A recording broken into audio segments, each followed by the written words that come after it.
Hello beautifuls, my name is Quavia and welcome to JuJu Thyme. In today's video, I have another Afro folktale for you, and today's a special one. Okay, listen, I know, every week I'm like, it's special, I love it, but hear me out, all right? Hear me out.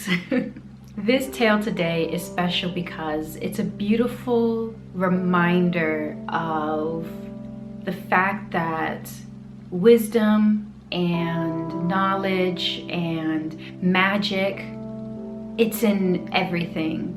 It's in life and it's in nature. And it's also a good representation of how I see the world and also how I practice my magic. So this tale is called All Things Talk, and it's the Ashanti version of the tale. So yeah, I hope that you enjoy it.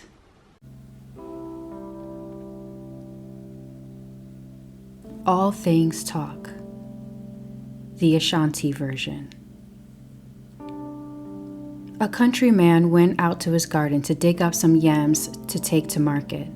While he was digging, one of the yams said to him, "Well, at last you're here. You never weeded me, but now you come around with your digging stick. Go away and leave me alone." The farmer turned around and looked at his cow in amazement. The cow was chewing her cud and looking at him.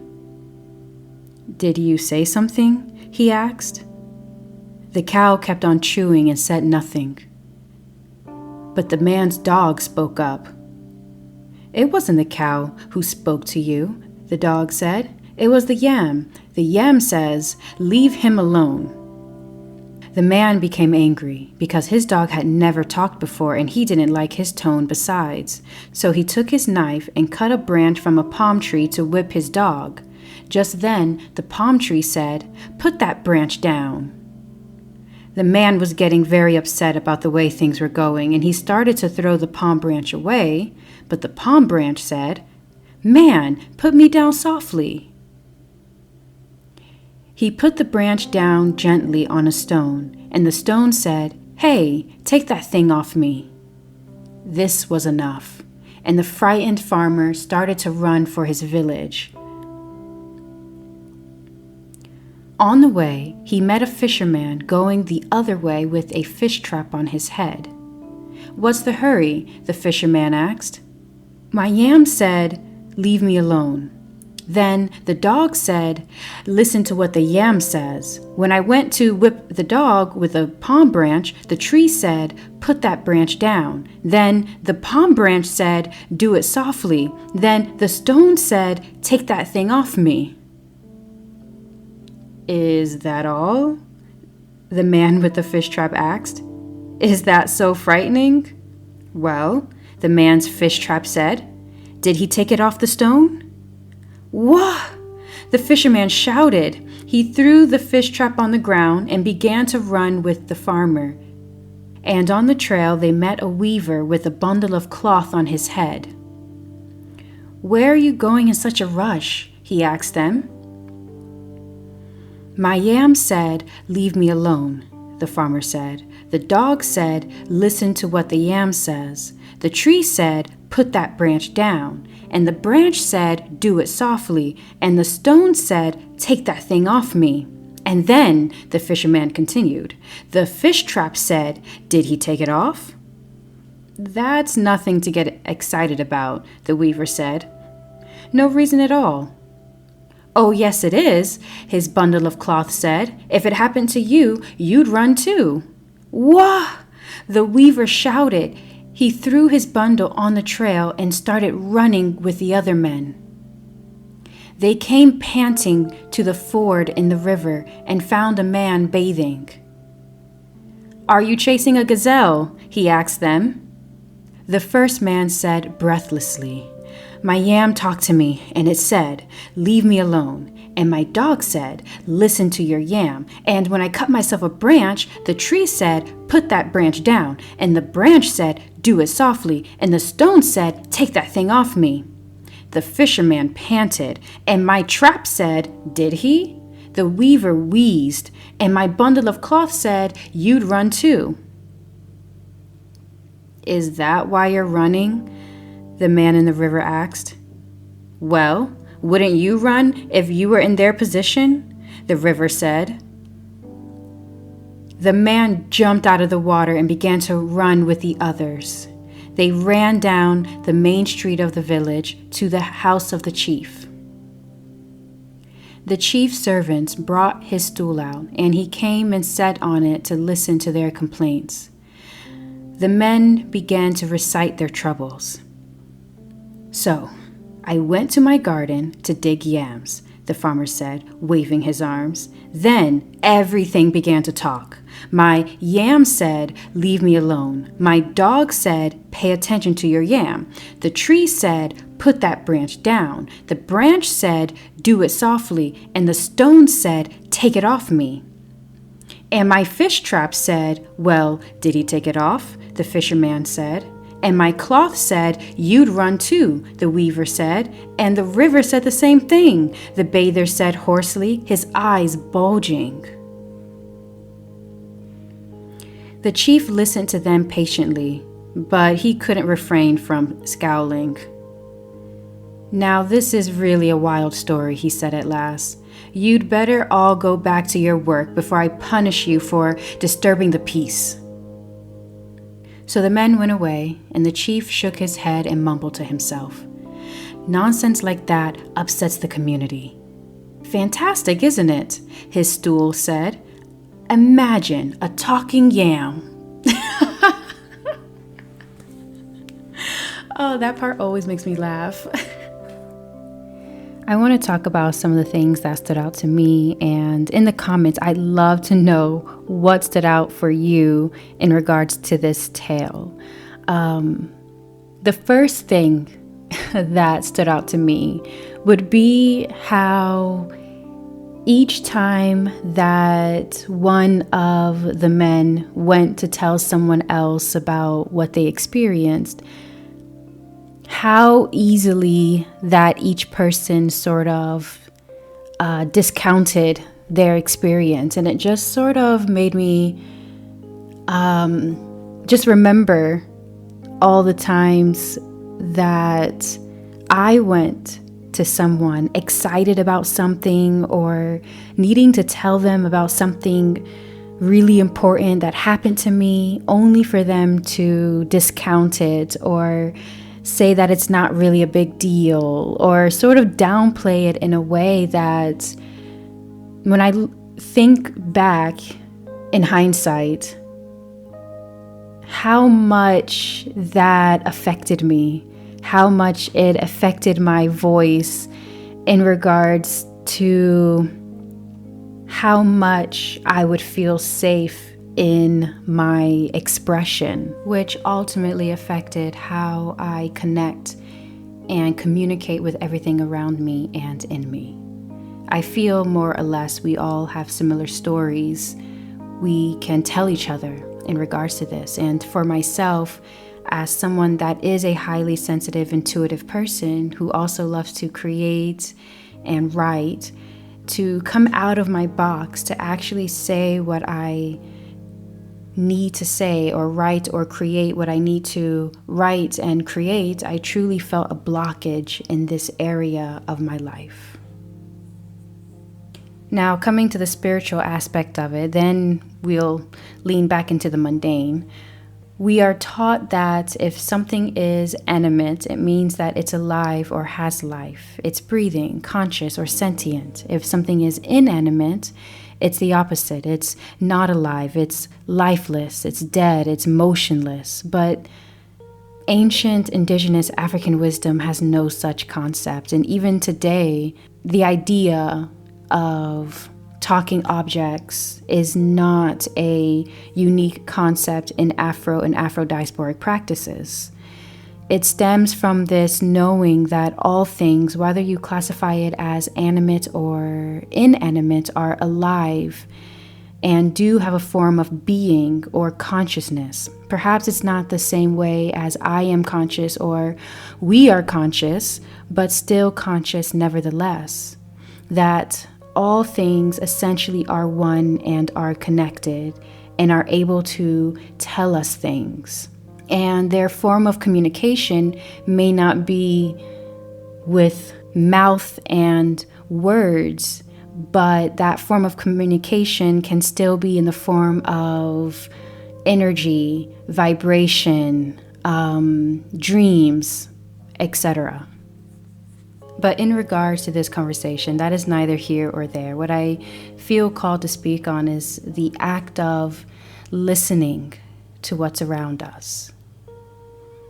No matter what you believe in or what your practice is, there are moments when we reach out or we reach within, wanting to hear from the divine, God, the universe, spirits, our guides, angels, or ancestors, etc., etc. Or we are trying to connect back to ourselves, our higher selves, and the question that people ask is how?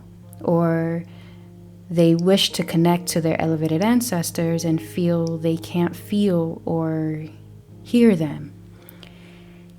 And a lot of the times the answer is because they know you're scared.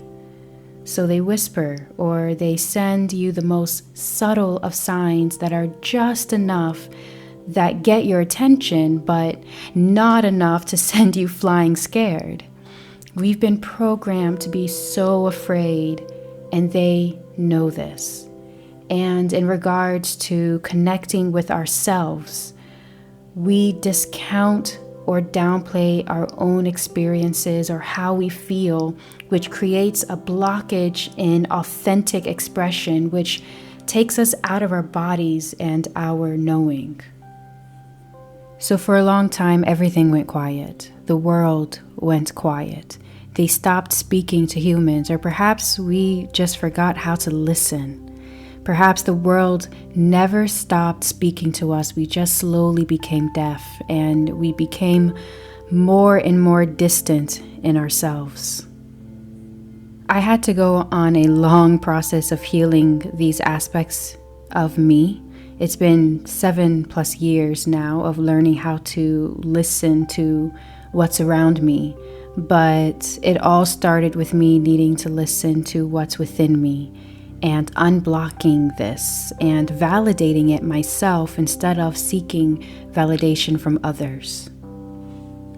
A lot of us are learning how to listen to ourselves. A lot of the time we ignore or downplay these subtle signs around us because we haven't learned to listen and trust the subtle signs within ourselves.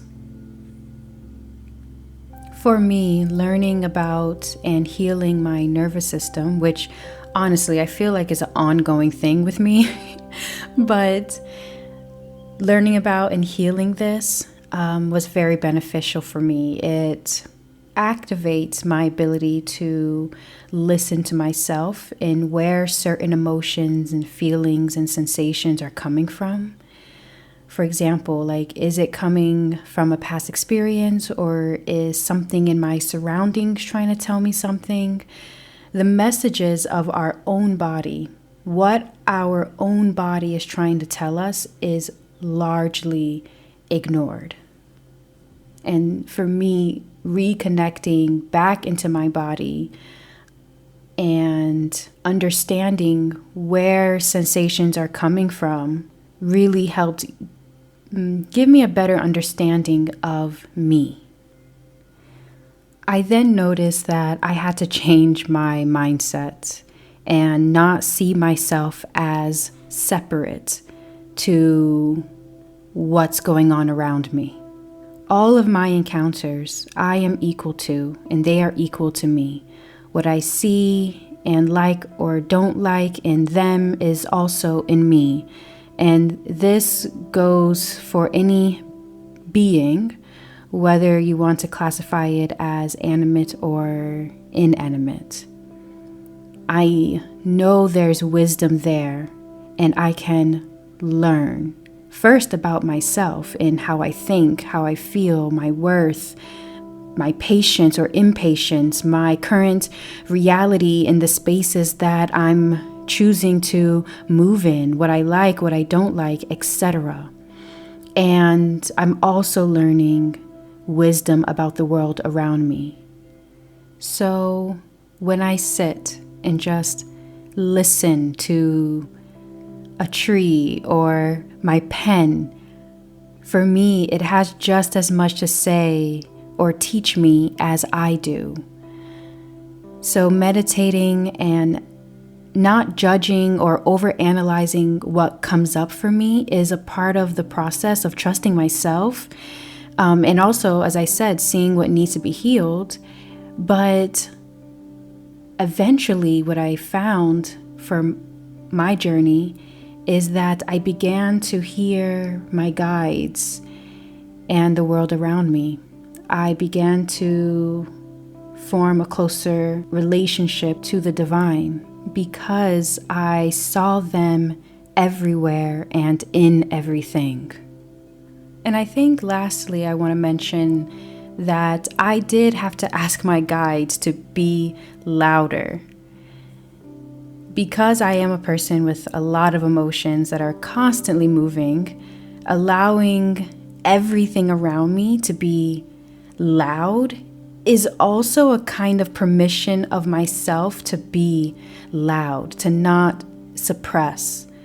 Ultimately, I want to hear what's around me. I want to feel what's within me. I want to feel the subtle change in the wind. I want to be present and loud. I want to be listened to and just heard like everyone else, animate or inanimate.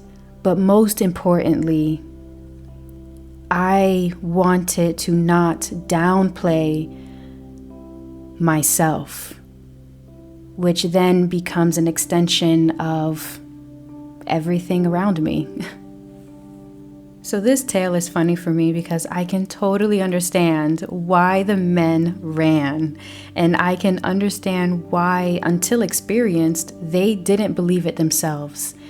If I were to end the story, I would end it how it ended for me, where life became easier when I stayed in harmony and listened to myself, my guides, and the divine. And in regards to my hoodoo practice, staying in harmony with the quote unquote objects I am utilizing in my hands further empowers not only them, but also myself in whatever it is that I am doing.